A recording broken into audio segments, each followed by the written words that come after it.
Hi, I'm the treadmill review guru. Today we're going to be reviewing the Soul F80 2013 model and the NordicTrack 1750 2013 model.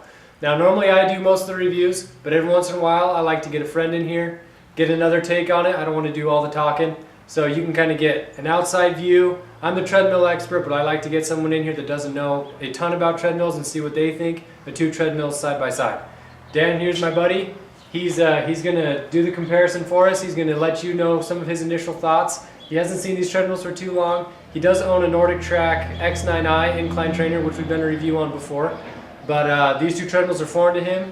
He's gonna take a look at them and let us know his thoughts. Dan, take it away. Okay, so I came over here into the garage and I've never seen either of these models before. So starting here at the Soul, first impression was I'm 6.5 feet tall. I can't use this.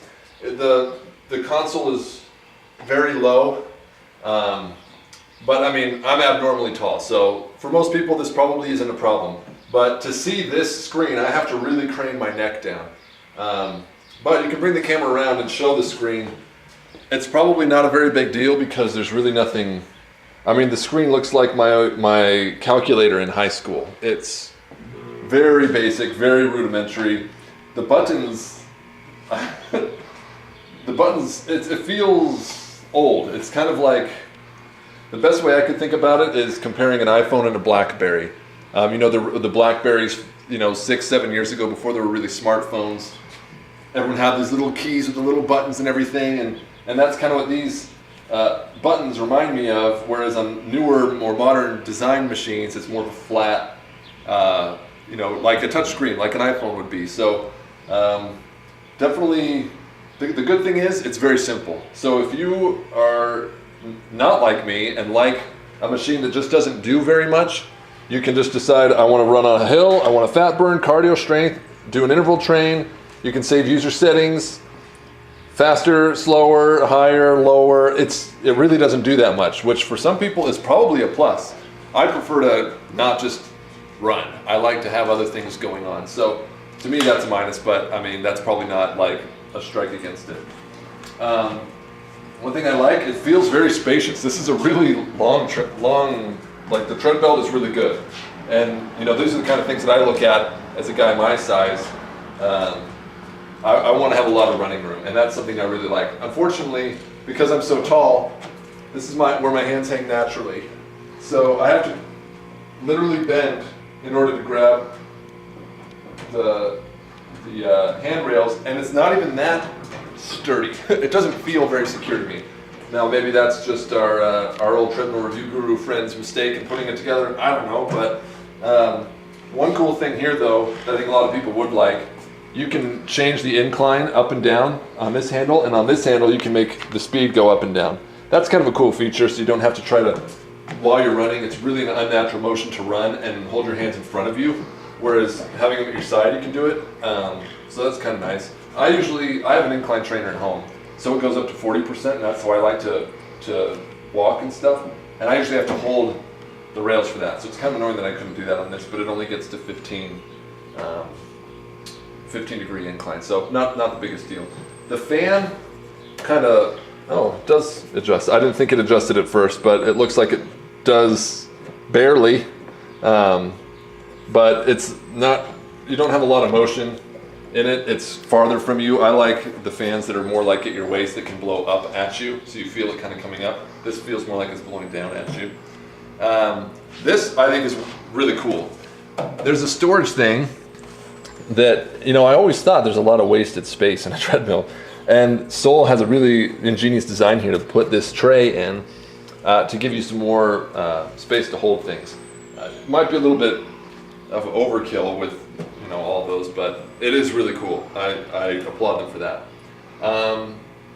Last impression, I don't get why they have all of their sales things. Oh, look at all these great features, and down here we've got more great features, and over here there's more great features, and don't forget the back where we can cram in some more great features. It seems like the kind of thing you would put on the packaging in a store or something to sell the machine, or something you put on the website to sell it. If you've already bought it, I don't know what I don't know why they're all included in there. It just seems busy to me. So, but I mean, these aren't things that affect the actual treadmill. The actual treadmill itself runs very well. I just jogged on it for a little while. It was very stable, very secure. It is slower to respond. When I changed the speed, changed the incline, it was a little slower. But other than that, I think, as far as just a treadmill to run on, it's a really great option, even though there's different features that don't really appeal to me. So that was my impression. Okay, that was the Soul F80. Now Dan's going to tell us about the NordicTrack 1750. So the first thing I noticed about this was when I stood up, I felt much taller. And so I don't know if it's a good thing or a bad thing, but if you are back there, you can see this treadmill is definitely higher off the ground. So, maybe you feel more stable being closer to the ground, but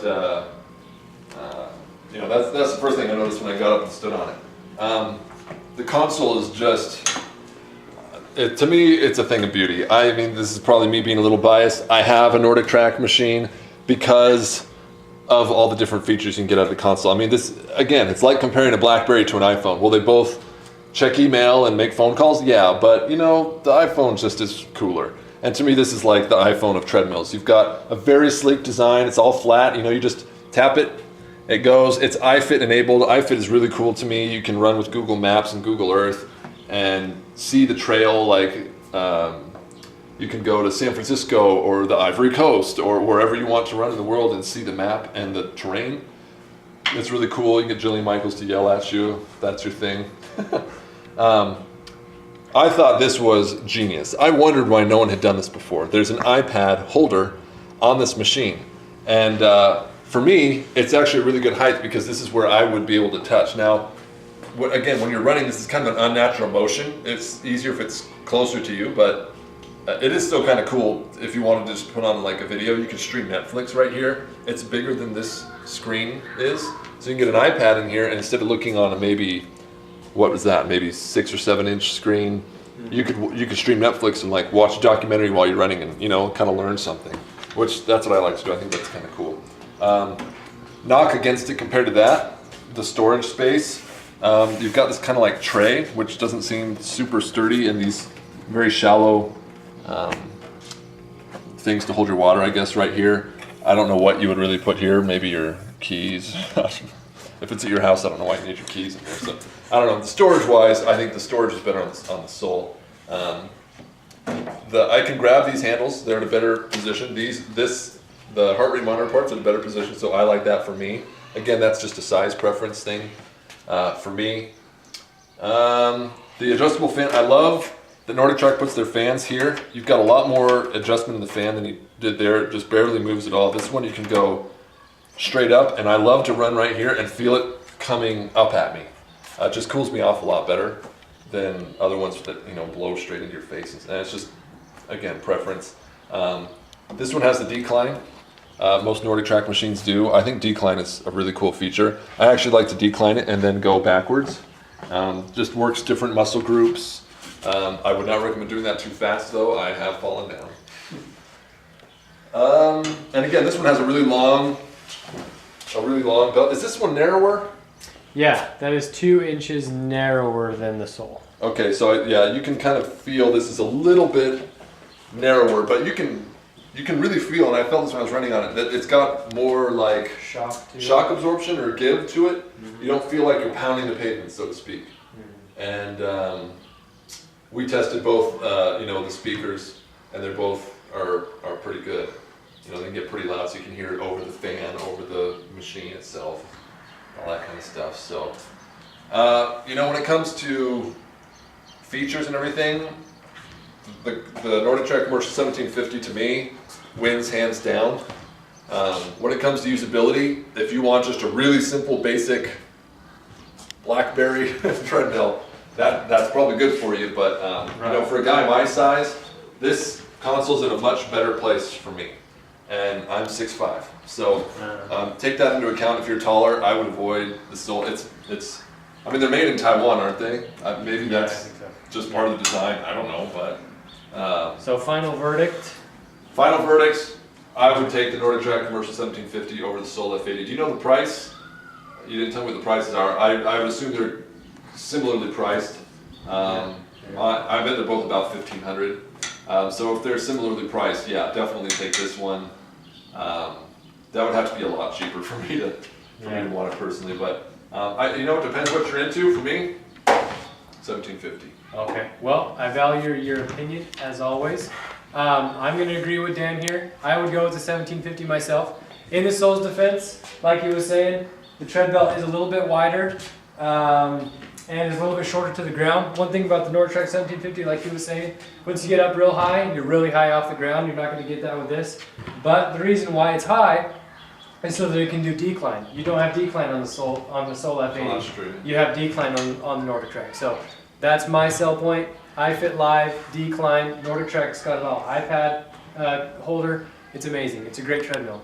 Soul F80 still has a little bit, you know, they got a few years to catch up, I think. NordicTrack is a little bit ahead of the game. So 1750 is probably the way to go between these two treadmills. Thanks for watching. We'll catch you next time.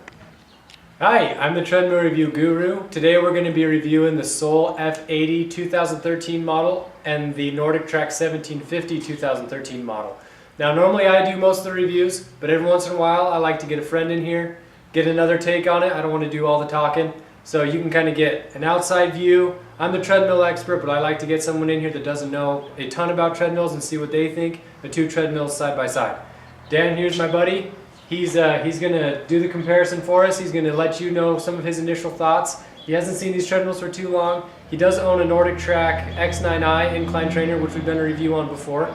But these two treadmills are foreign to him. He's going to take a look at them and let us know his thoughts. Dan, take it away. Okay, so I came over here into the garage and I've never seen either of these models before. So starting here at the Soul, first impression was I'm 6.5 feet tall. I can't use this. The console is very low, but I mean I'm abnormally tall. So